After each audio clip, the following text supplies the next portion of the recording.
Throw-ins must use both hands, or it's illegal. Football is the only major sport where you can't throw the ball with one hand. Why? Because in the 1800s, teams used to cheat by long passing the ball from the sideline with baseball-style throws. It became a loophole. Teams basically treated the sideline like a cheat code. Fullbacks were launching bombs into the penalty area before the sport even invented tactics. So the FA said, okay, from now on, both feet on the ground, two hands on the ball, and throw it like you're launching laundry. Result? We got Rory Delap launching missiles for Stoke City, Saido Berahino hitting spectators, and everyone else doing awkward chest-level throws like robots. It turned a simple restart into a gymnastics routine. Perfect hand position, feet planted, no spinning, no sneaky baseball flicks. Football, the only sport where athleticism is punished for being too effective.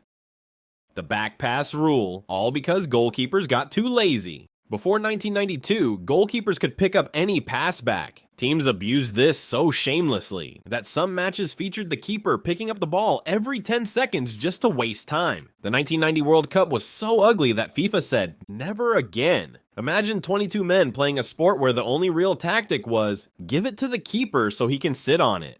So they changed the rule, no picking up a deliberate back pass. Suddenly, goalkeepers had to learn how to kick properly. Suddenly, defenders had to stay calm under pressure. Suddenly, football had rhythm again. Some adapted, like Manuel Neuer. Some didn't, like basically every keeper in England in the 90s. This single rule created comedy, chaos, and the modern sweeper keeper all at once. And it all came from football being sick of time wasting.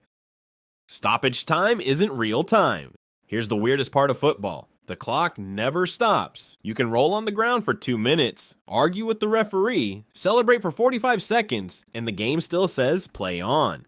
So why not stop the clock? Because old British gentlemen in the 1800s thought it was unsporting to pause the game. No joke. They believed football should flow like life. So now we have stoppage time. A magical number referees summon from the spiritual realm. VAR tries to fix it, but stoppage time is still basically whatever number the referee feels in his soul. Sometimes it's fair, sometimes it's random, sometimes it's the referee's revenge arc. Some shirts don't have a number 12 because that's the fans. Many clubs leave out the number 12 from their squad list. Why? Because the 12th man means the supporters. It's a symbolic gesture. Teams saying, thanks for screaming for 90 minutes straight, you weird, loyal humans. Clubs like Bayern, Feyenoord, Dinamo Zagreb, and the Seattle Sounders permanently retired the number. It's wholesome, it's corny, and it's one of football's strangest traditions. Occasionally, someone forgets, assigns number 12 to a new signing, and fans lose their minds. Players can be offside in their own half, but not offside on a throw-in. Football logic, you can't be offside in your own half. Makes sense. But if someone throws the ball to you from the sideline, suddenly the offside rule doesn't exist. Throw-ins are offside-free zones. Why? Because in the 1800s, teams could take throw-ins from anywhere on the field. Imagine trying to judge offside, when the ball could appear from a sideline 40 yards behind you. So they said, fine, throw-ins don't count. And more than a century later, no one bothered to update the rule. Even VAR looked at it and said, nah, we're good. Football loves its chaos. Goal celebrations add time, but you can still run into the crowd. You can get a yellow card for taking your shirt off, but not for sprinting into the crowd and disappearing into a pile of strangers. Why? Because FIFA decided that naked torsos were unsporting, but crowd limbs were fine, I guess. It's one of football's biggest double standards. Shouting at fans? Fine. Embracing fans? Fine. Removing your shirt for 2 seconds? Horror. Revealing an undershirt message? Depends on the referee's mood. It's weird. It's inconsistent. It's peak FIFA. The captain's armband means nothing. In most sports, the captain is special. They have privileges. They talk to refs. They make decisions. Football captaincy? You get to flip a coin before the game. That's it. The armband means literally nothing in the rulebook. No special power, no special authority, just fabric. And yet culturally, captains are treated like generals. Maldini, Puyol, Gerrard, Roy Keane. Leaders because of personality, not because of rules. Football, where symbolic power matters more than actual power. Penalty shootouts, invented because Germans never miss.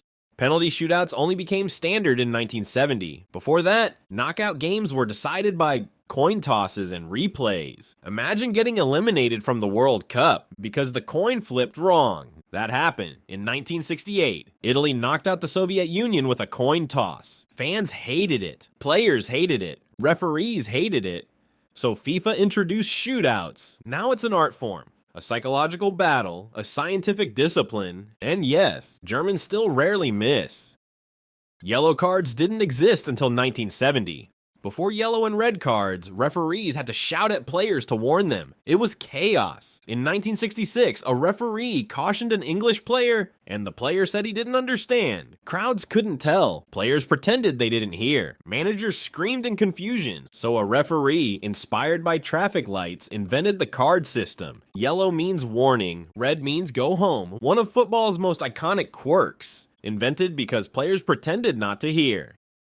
Injured players must leave the pitch, even if they got fouled.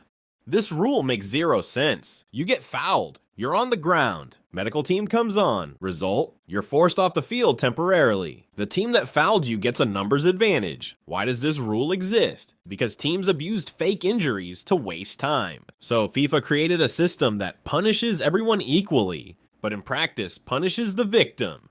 It's weird. It's unfair. It's very football.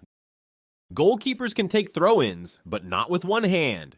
Goalkeepers have special privileges, right? They can use their hands. They can handle the ball, except not on throw-ins. If a goalkeeper takes a throw-in, he must use both hands and keep both feet planted. So the one player trained to throw the ball is banned from throwing it naturally. Football, inventing problems since 1863. Substitutes can be sent off before entering the game. A player can receive a red card without ever touching the ball. Substitutes can be sent off for arguing, fighting, insulting the referee, leaving their warm-up zone, kicking a water bottle, warming up in the wrong area. And if they get a red card, the team still plays with 11, but the coach loses a substitution slot. It's rare, it's bizarre, and when it happens, everyone is confused except the referee. A goal can be disallowed because of a whistle. Referees have one superpower, the whistle. If the referee blows it, even by accident, the entire game must stop instantly. We've seen referees sneeze and accidentally blow the whistle. Second whistles in the stands confuse players. Whistling too early cancel a clear goal. The rule is absolute. Whistle equals stop. No exceptions. Football's version of a divine command. You can't score directly from a drop ball anymore. Before 2019, drop balls were pure chaos. The referee would drop the ball between two players, and they'd start kicking each other immediately. And yes, you could score directly from it. Teams use drop balls to start attacks, waste time, or start fights on purpose. FIFA eventually said, enough stupidity, and changed the rule. Modern drop balls are boring. Old drop balls were Thunderdome. Goalkeepers used to be allowed to pick up the ball from anywhere. Before 1912, the goalkeeper could use his hands anywhere in his half. Yes, even 40 yards from goal. Imagine a keeper catching a ball at midfield like an NFL safety. That actually happened. Football eventually realized this was madness. Now keepers are restricted to the box, probably for the best. The beautiful game, perfect because it's imperfect.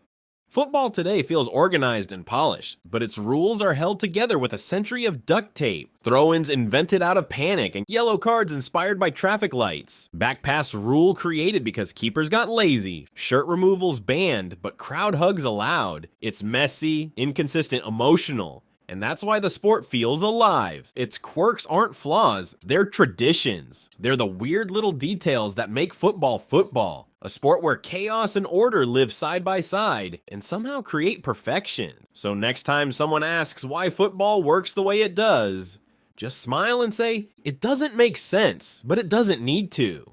Football isn't perfect, it's wonderfully weird, and that's why we love it.